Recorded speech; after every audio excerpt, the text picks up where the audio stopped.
今年上半年全线累计发送货物1004.9万吨，其中国内段665.7万吨，同比增长7.1%，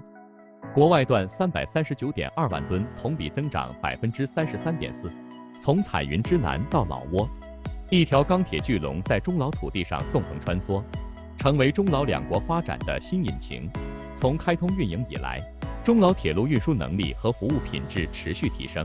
黄金大通道效应充分释放，为畅通国内国际双循环，促进沿线各地经济社会发展，服务高质量共建“一带一路”注入强劲动能，